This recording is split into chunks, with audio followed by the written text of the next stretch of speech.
عزیزو اپنی جوانی کی قدر کرو، اسے ناچ گانے میں ضائع نہ کرو، اسے نافرمانی میں ضائع نہ کرو، تھوڑی دیر اپنی جوانی کی قیمت لگا لو، اسے محمدی سانچے میں ڈال دو، اسے نور نبوت سے روشن کر لو، اسے اعمال نبوت سے خوبصورت بنا لو، تمہاری قیمت تمہارا اللہ لگانے والا ہے، تمہاری قیمت تمہارا اللہ لگائے گا۔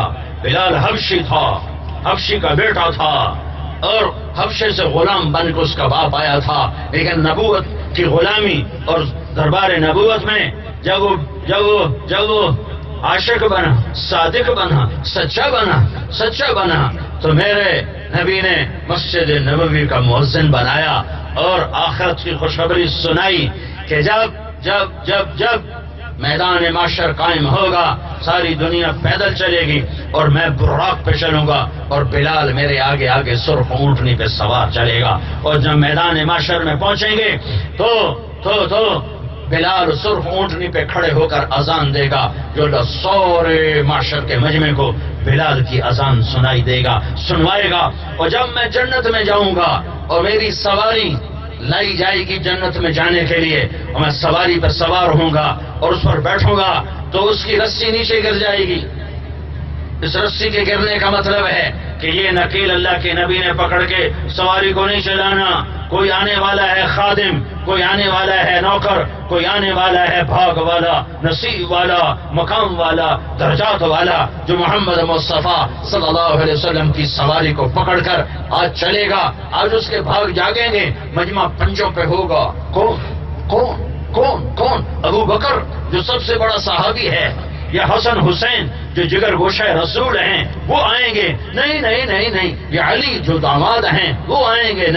نہیں، عمر عثمان جو بڑے یار غار ہیں اور بڑے قریبی ساتھی ہیں وہ نہیں، اعلان ہوگا بلال کو بلاؤ اور یہ رسی پکڑاؤ۔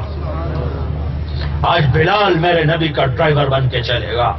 آج بلال کی شان دیکھو، شکل صورتوں سے فیصلے نہیں ہوتے، حسب نسب پہ فیصلے نہیں ہوتے، یہ تو آخرت کی شان ہے۔ دنیا کی بھی بتاؤں، اللہ کے نبی کا انتقال ہوا پیر کے دن، ظہر سے پہلے ظہر کی اذان دینے کے لیے گھر کی چھت پر چڑھے، انصاری عورت کے گھر کی چھت پر اشہد ان محمد رسول اللہ کہا تو روتے روتے آواز بند ہو گئی اور اذان پوری نہ کر سکے، پھر ایسے مختصر کر کے اذان دے کے نیچے اترے، کہا آج کے بعد قسم کھاتا ہوں جبکہ نبی کا دیدار نہیں ہے تو اذان بھی نہیں، آج کے بعد میں اذان نہیں دیا کروں گا۔ اور مدینے میں رہنا مشکل ہوا اور ملک شام چلے گئے جہاد میں، 6 مہینے واپس نہیں آئے، 6 مہینے مدینے نہیں آئے، تو اللہ کے نبی خواب میں ملے، بلال یہ کیا بے وفائی، ہمارے شہری آنا چھوڑ دیا۔ کتنے لاکھوں صحابہ نکلے ہوئے تھے جہاد میں، کسی کو تو خواب میں نہیں آئے، بلال کو خواب میں آ رہے ہیں، بلال یہ کیا بے وفائی، ہمیں ملنا ہی چھوڑ دیا۔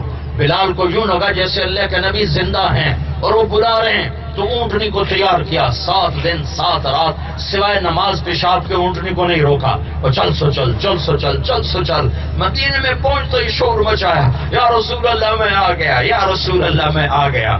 آگے دیکھا تو قبر ہے، آپ تو ہے نہیں ہے، تو غش کھا کے قبر پہ گرے اور چمٹ گئے، یا رسول اللہ میں تو آ گیا، آپ کہاں چلے گئے؟ اس بے قراری میں تھے، مجھے یہ نہیں تحقیق کہ یہ کون سا وقت تھا، لیکن نماز کا وقت آ گیا، اور سارے مدینے والوں کا شوق کہ آج بلال اذان دے، اور سب کو پتا ہے کہ بلال قسم اٹھا چکا ہے کہ اذان نہیں دوں گا، تو صحابہ نے حضرت حسن حسین کو درخواست کی کہ آپ جگر گوشہ رسول ہو، آج آپ بلال سے کہو اذان دے تو آپ کی رد نہیں کرے گا۔ تو یہ دونوں بھائی آئے، ایک 6 سال کے ایک 7 سال کے، اور آ کر کہنے کہ چچا ایک ہماری گزارش ہے۔ کہا میرے بچوں کہو، تم پر تو جان بھی قربان۔ کہا تم ہمارے نانا کے لیے اذان دیا کرتے تھے نا؟ کہا آج ہمارے لیے ایک دفعہ اذان دے تو بلال رضی اللہ عنہ فسق ہے۔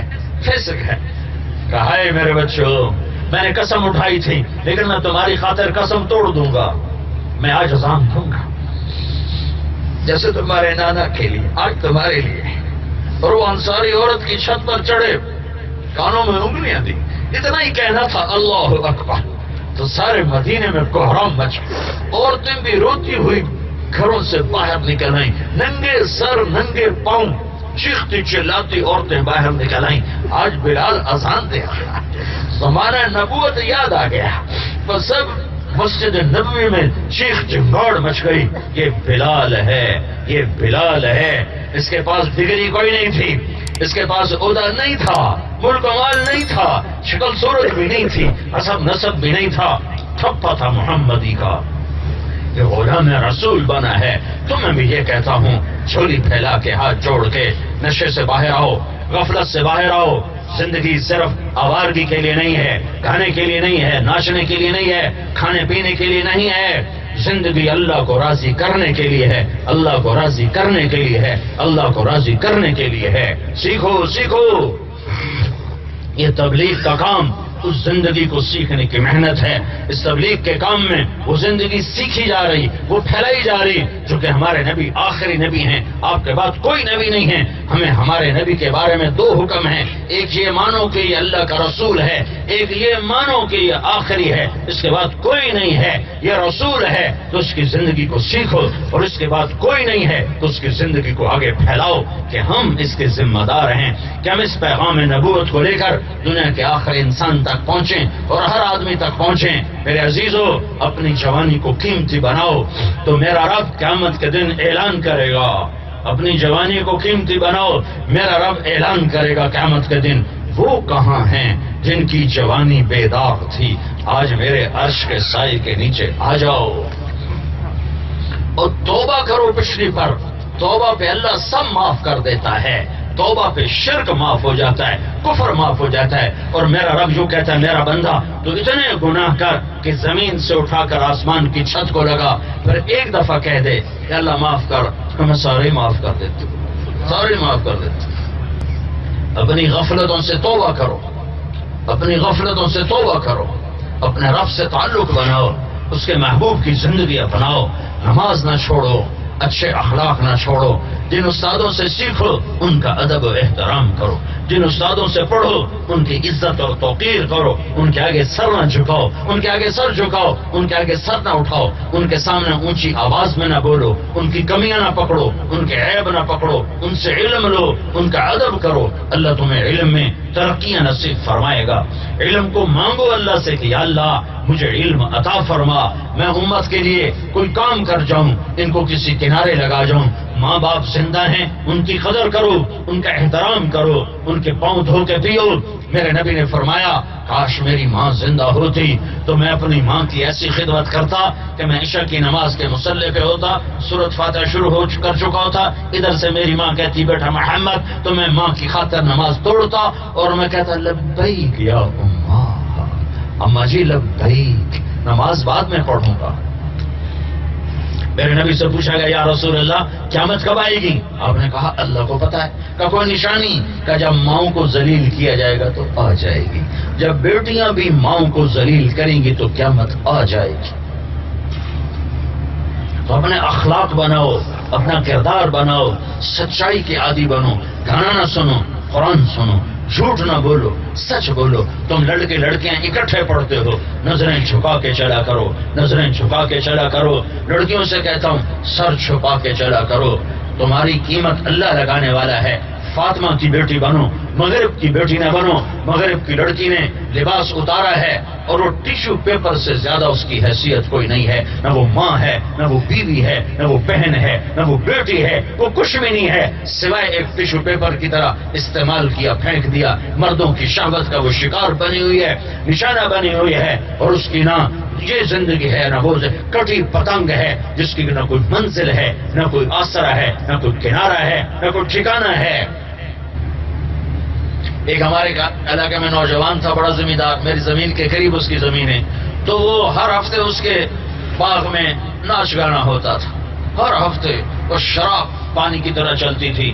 ایک دن اس کے پاس چلا گیا، میں نے اس کو فون کیا تو میں ملنا چاہتا ہوں۔ وہ تھوڑا حیران سا ہو گیا، مجھے ملنا چاہتا ہوں؟ میں کہا ہاں ملنا چاہتا ہوں۔ میں آ گیا تو جہاں اس کے وہ ناچ گانا ہوتا تھا وہاں ایک وہ ڈائس سا بنا ہوا تھا، مجھے وہاں لے گیا، وہاں بٹھایا۔ میں نے کہا کتنی عمر ہے تیری؟ کہنے کا 36 سال۔ میں نے کہا 36 سال تم نے اپنی سا بنا ہوا تھا، مجھے وہاں لے گیا، وہاں بٹھایا۔ میں نے کہا کتنی عمر ہے تیری؟ کہنے کا 36 سال۔ میں نے کہا 36 سال تم نے اپنی مرضی پہ گزارے، باقی اللہ کی مرضی پہ گزار۔ اور کوئی تقریر نہیں کی میں ایک جملہ کا میرے اندر میں درد تھا، تو درد سے جو بات ہوتی ہے وہ بہت آگے تک چلی جاتی ہے. میں نے کہا تم نے 36 برس اپنی مرضی کے گزارے، باقی اللہ کی مرضی پہ گزار دو. تو اس پر ایسی ندامت طاری ہوئی. اسے کہنے لگا آپ حج پہ جا رہے ہو؟ میں نے کہا جا رہا ہوں. کہ مجھے بھی ساتھ لے جاؤ. پھر جو اللہ نے اس کا رخ بدلا اور اس کی زندگی بدلی، وہ بالکل 180 پہ چلا گیا. تو میں تم سے یہ تمہارے سامنے ہاتھ جوڑتا ہوں، توبہ کرو آج. اپنے ارمان پورے کرنے کے لیے اللہ نے ہمیں آخرت دی ہے، ہمیں اللہ نے جنت دی ہے، سارے ارمان پورے کر لینا، لیکن یہاں وہ کرو جو اللہ اس کا رسول کہتا ہے. اس کو سیکھنے کے لیے تبلیغ میں وقت لگاؤ، تبلیغ میں جاؤ، تمہارا نفع ہوگا. اور آج یہاں سے توبہ کر کے اٹھو. نیت کرتے ہو؟ نیت کرتے ہو؟ کہو یا اللہ میری توبہ، پھر کہو یا اللہ میری توبہ، پھر کہو یا اللہ میری توبہ. میں نے اس لیے کہا پتہ نہیں تم نے کہا کہ نہیں کہا. اگر جس نے بھی کہا ہے، اگر دل سے کہا ہے، تو انشاءاللہ پچھلے تمہارے سارے معاف ہو. آج نئی زندگی شروع کرو. اس میں بڑا